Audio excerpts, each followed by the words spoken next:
When we heard that Marty Baron was coming to the Boston Globe, I think the first thing we wanted to do was vet the guy and make sure that he was who he said he was. And I don't think Marty knows this to this day. But I did call Lehigh University and make sure that he had the 2 degrees that he said he had.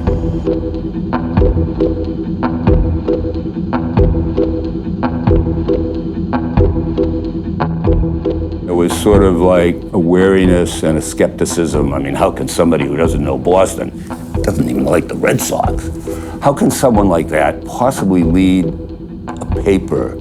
I think we learned through our clergy sex abuse project that Marty not being from Boston is what made him incredibly valuable, because he had these fresh eyes. Liev, I think, captured Marty perfectly for that time.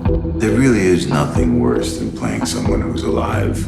It's a lot of responsibility. It felt like to me, I was not looking forward to it at all.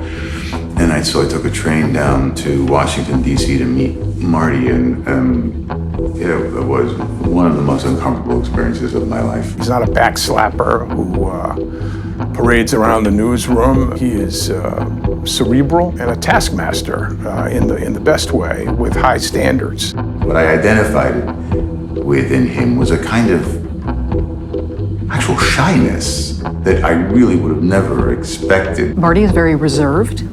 He leans on the quiet side. In some ways, his reserve and his not being the most sociable editor helped us, because he was unconflicted when it came to holding powerful people accountable, because he didn't have relationships with them that would make him hesitate whether to be aggressive in our coverage. I gotta say, I think the greatest thing about Marty Baron, and this is kind of the secret to how he does his job so successfully at so many papers, is Marty he's a set of values, and he's very clear about what they are. He's very clear about what he personally stands for. He's very clear about what journalism stands for. Morality and truth, right? You're not, it's a weird kind of profession where you're serving your readers, but you're also taking the risk of pissing them off. And not everybody gets that. He does get that. He knew how to preserve the journalism when other editors gave up. My relationship with him is also personal. I have this respect for him as an editor. And when two editors are running competing papers, you also have it's a very odd dynamic. I very much want him to succeed, but not more than my paper. He was the first editor of the Globe who didn't come up through the Globe system. He went to 3 different papers as executive editor: Miami, Boston, and the Washington Post. In each one, he managed to find the story and lead on the story that would elevate the paper. Newspaper editors run their papers through big stories, but he's run each of those 3 papers through the biggest, most complicated stories you can imagine. And I think that's remarkable.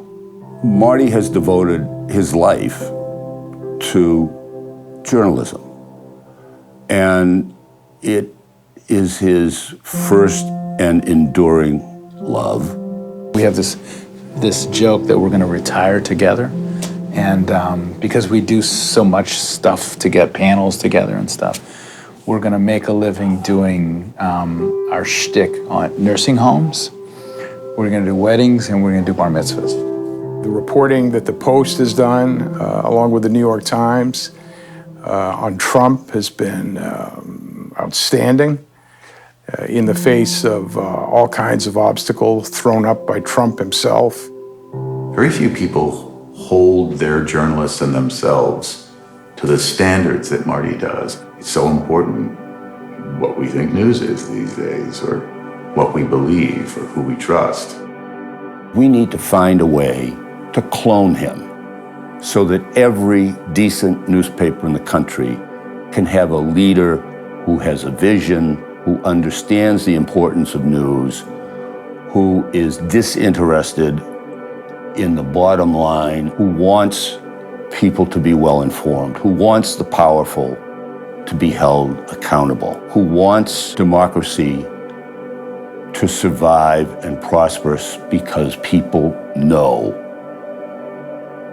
what's going on in their communities.